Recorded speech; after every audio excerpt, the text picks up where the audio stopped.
Hello, Walt from Sustainable Ramona here. Welcome back to Environmental News. On August 16th, the Climate Reality Project made two presentations to celebrate the first anniversary of the Inflation Reduction Act, also known as the IRA. As background, the Climate Reality Project has been led by former Vice President Al Gore. Eventually, the full presentation will be published, but in the meantime, Environmental News is publishing the essence of their webinar in two segments.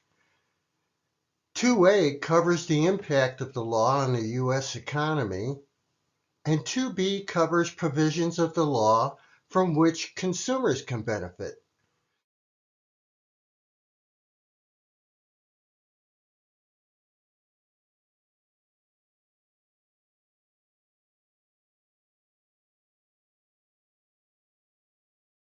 Okay, great. So hi, everyone. My name's Cora Wyant. I'm Director of Research at Rewiring America.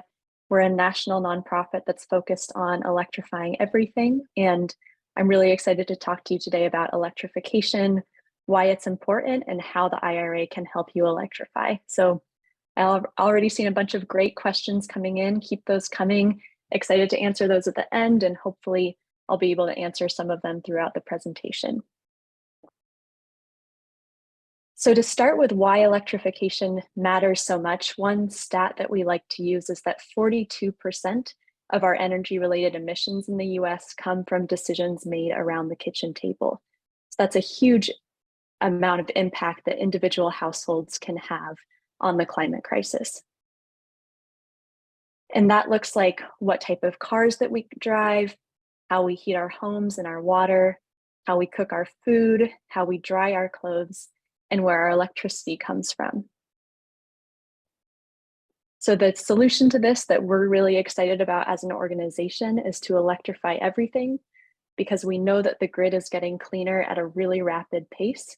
So as the grid gets clean and as we switch from using fossil fuels directly in our homes to using all efficient electric appliances, that's what leads us to household decarbonization. So I'd like to introduce you to a couple of the key technologies that will enable this household electrification. You may know about some of them already, but hopefully this will be a fun walkthrough either way. The first is a heat pump, and this is a system that can both heat and cool your home. So it replaces both your gas furnace and your air conditioner. It's a pretty amazing technology that's 3 times more efficient than a fossil fuel or electric furnace.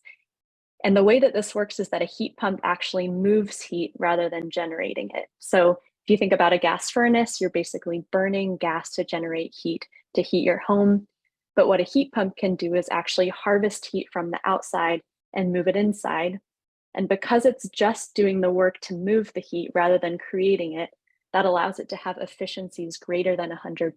So efficiencies on the order of 300%, which is pretty incredible. It's putting 3 times the amount of heat into your home as it's using energy to move that heat.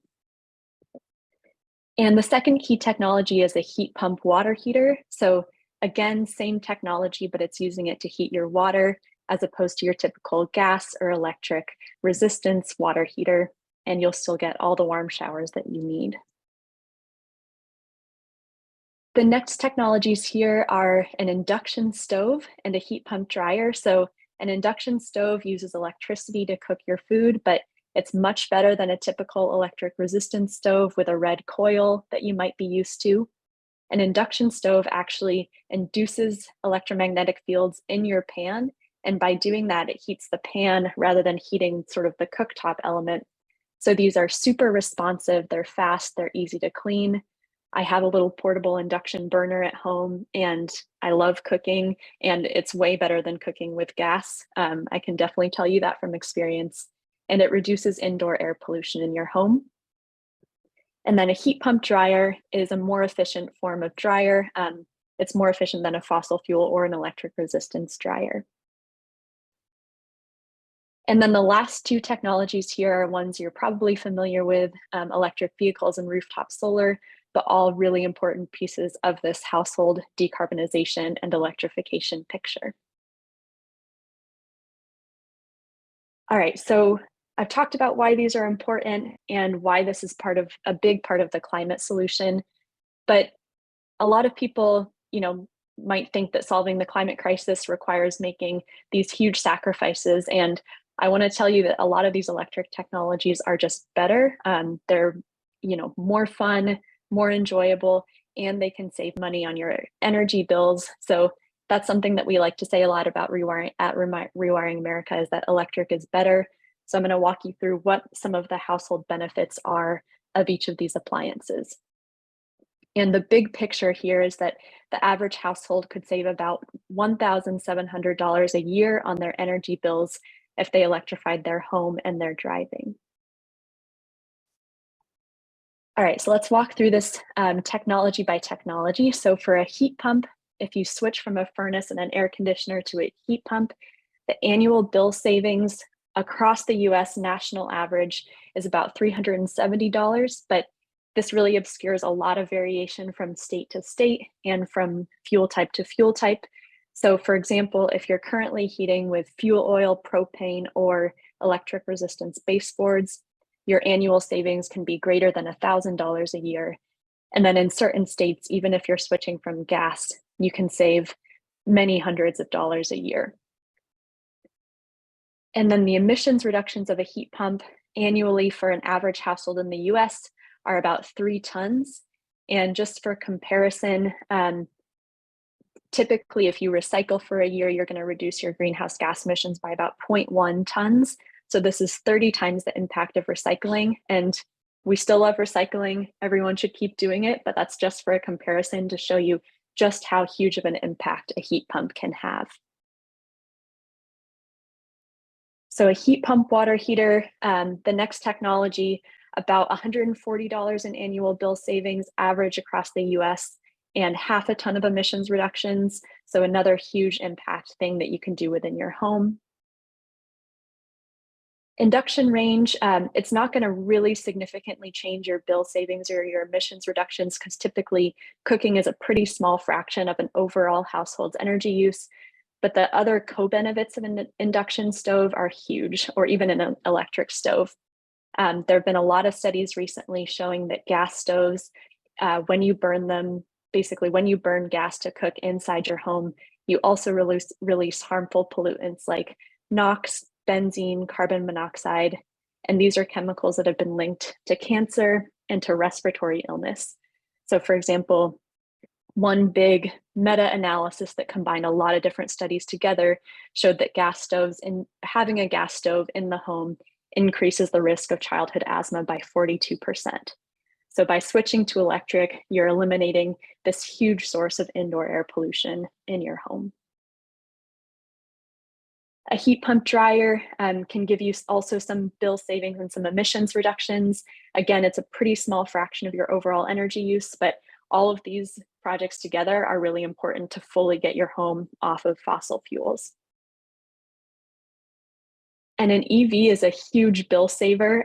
Many of you may already know this, but you can save over $1,000 a year if you compare what you used to be spending on filling up with gas at the pump to what you're now spending on electricity car charging at home.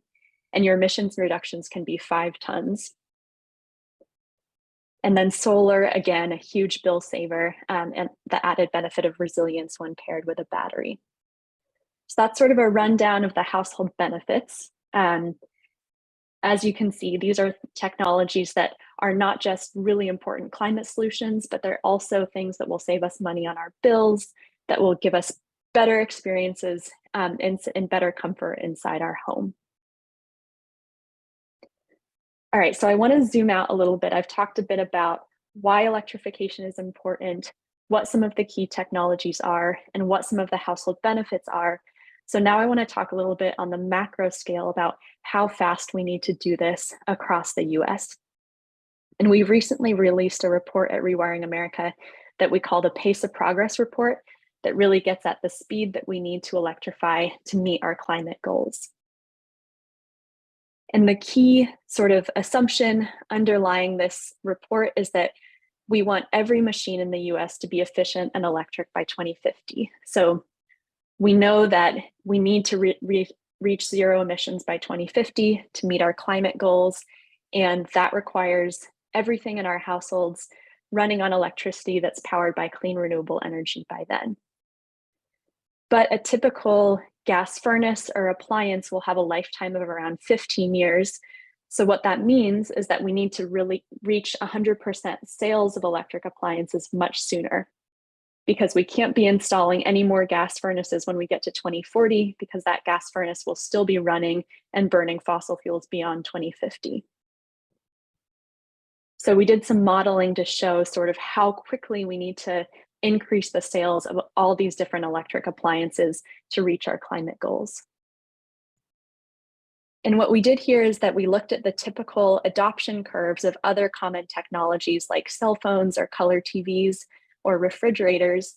And those adoption curves typically follow an S shape, where you have sort of early adopters at the bottom and then acceleration as the market takes off, and then sort of the later adopters at the top. So this is what our S curve looks like for electric heat pumps. And you can see basically over time what proportion of sales are heat pumps of our space heating systems.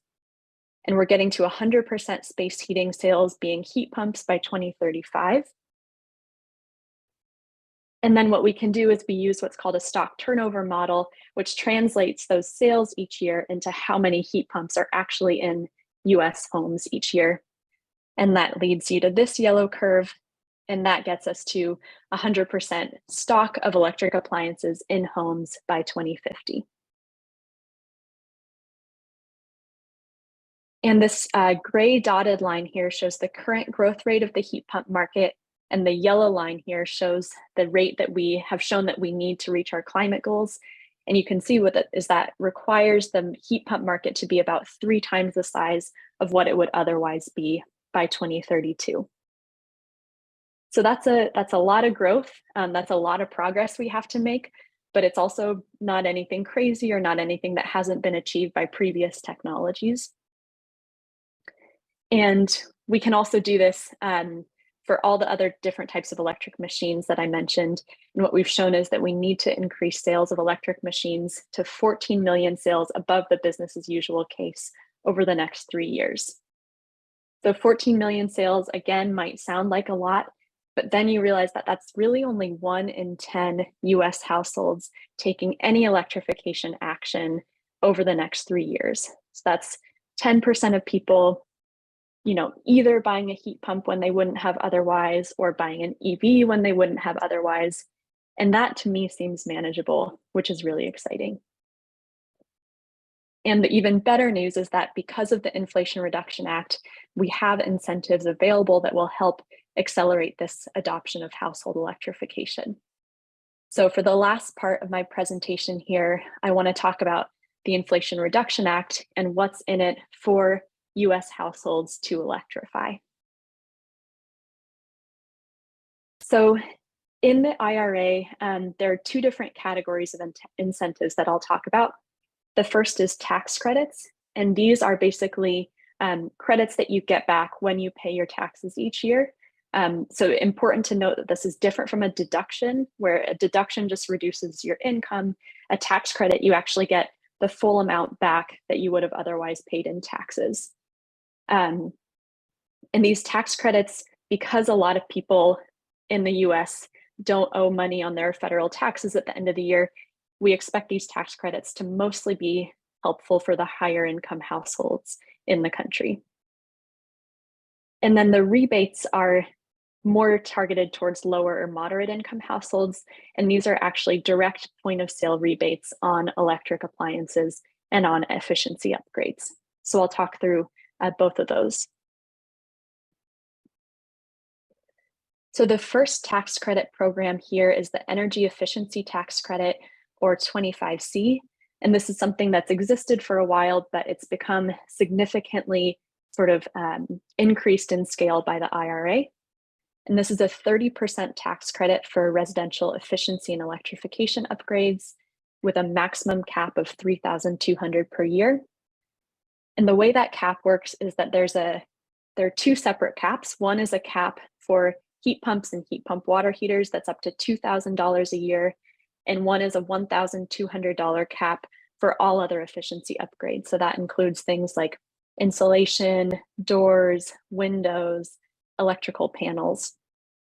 And basically, anyone who owes money on federal taxes, including renters, can take advantage of this energy efficiency tax credit. So that's, again, a $2,000 tax credit on installation of a heat pump or a heat pump water heater. And these are available now. So if you install a heat pump or a heat pump water heater anytime this year, starting January 1st, you can claim this tax credit when you file your taxes next year. And there are some sort of efficiency limits for heat pumps. So definitely ask your contractor to make sure that the heat pump that you're installing meets the limits required by this tax credit. So the second one here, again, has been around for a while, but it had actually started to phase out, and the IRA bumped it up again. So this is the clean energy tax credit. And this is a 30% tax credit for the purchase and installation of solar panels, geothermal heat pumps, and battery storage. And this credit is actually uncapped. So whatever the cost of your install is, you can take 30% of that and get it back as a tax credit. And this applies to anyone, again, who can owe federal income taxes. And it's now through 2034, but this one is retroactive to 2022. And then one other note here is that this tax credit can be carried forward. So if you don't owe enough taxes in a given year to sort of claim the full tax credit, you can spread out this tax credit over multiple years. All right, so the next one here, I'm going to talk about two different discounts for electric vehicles. The first is for new EVs, and this is a $7,500 tax credit for purchasing a new EV. This tax credit is limited by income and by sale price of the EV. So if you make over a certain amount of income a year, or if the EV is over a certain cap, you won't qualify, but most households will qualify for this. And this is available now through 2032. There are also some specific requirements about the critical minerals, batteries, and final assembly, and how much of that has to be US based. So the federal government has actually released a list of vehicles that qualify for the tax credit that's here, and I can paste that in the chat at the end. So you can actually see directly which vehicles qualify and which are full EV versus plug-in hybrid. And then one really exciting thing about this credit is currently it's a tax credit, which means only people who owe federal taxes will be able to take this tax credit. But starting in 2024, you'll actually be able to transfer your tax credit to the dealer, meaning that it converts into an upfront discount to you. And that means this will become available to many more people and to low and moderate income households. All right, and then there's an analogous credit for used vehicles. So this is a $4,000 tax credit for purchasing a used EV. Again, there are certain income limits and vehicle sale price limits, but this is available from now through 2032. And then the same thing happens that starting in 2024, this credit becomes transferable to the dealer and converts into an upfront discount. So those are the two EV-related tax credits that become upfront discounts starting next year. All right, so then the final two programs I'm going to talk about are consumer rebate programs. So the first is the electrification rebates. This is one that we're really excited about because we helped to lobby for this and working on sort of writing it, figuring out the amounts, and getting it passed in the IRA process. So these are point of sale rebates for electric appliances that include heat pumps, heat pump water heaters, induction stoves, rewiring. And the total cap on those rebates for a given household is $14,000. But individual appliances also have their own caps. So for example, for a heat pump, you can get up to $8,000. For a heat pump water heater, you can get up to $1,750. Then for a stove or for a dryer, it's up to $840. And these are available to only low or moderate income households. Low income households will get 100% of project costs covered up to that per equipment cap. And moderate income households will get 50% covered up to that cap per equipment. And these are not available yet. So the way that this works is that the Department of Energy has issued guidance, and now all the state energy offices have to separately apply to make their own programs. So we expect this to take a little while, and we expect a rollout either late this year or next year.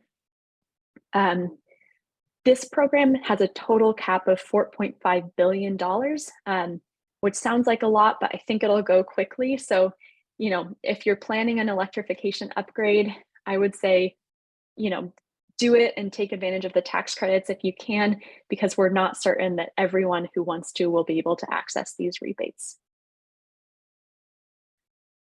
And then finally, the efficiency rebates here. So these are rebates for projects that improve a home's energy efficiency. And there are two ways you can kind of calculate that. You can either model the reductions or you can measure the reductions. And the total amount of rebate that you get depends on sort of the level of energy savings that you see, but it can be up to $8,000. And rebates for low-income households are doubled. So again, similar process, and we expect these to roll out either late this year or sometime next year. All right, so that was a lot of information. So I've got kind of a cheat sheet here of all the different electrification related programs within the IRA. So just to recap, there are these two home energy tax credit programs. First one gives you up to $2,000 for a heat pump or a heat pump water heater. Second one is a 30% tax credit on solar and storage. Then there's these EV tax credits, either $7,500 for new or $4,000 for used EVs. And then there are these two home energy rebate programs, and these ones are not available yet, but we're hoping that they'll be available soon. And we'd like to send everyone to a tool that we've developed that's a very easy and straightforward tool to figure out for your income situation and your location, which of these do you qualify for? And that's our IRA calculator. There's a QR code and a website here, and it'll calculate your personalized incentives based on how you file your taxes, what your income is, and where you live. And then one other useful tool that I want to make a plug for, because it's something that we just launched and we're really excited about, is our consumer-facing website. This is homes.rewiringamerica.org. And this has a lot of really useful information on individual electrification projects. It has step-by-step project guides. It's got lots of useful articles, some FAQs. So definitely check this out too. And we're going to be launching a personalized version of this. And you can sign up for that if you click this Make a Plan button on the consumer site page. So that tool is going to be pretty exciting too. It will allow you to enter in your address and get a personalized plan and set of savings for your specific home. So with that, I'll conclude, and thanks for having me here, and really looking forward to answering some questions.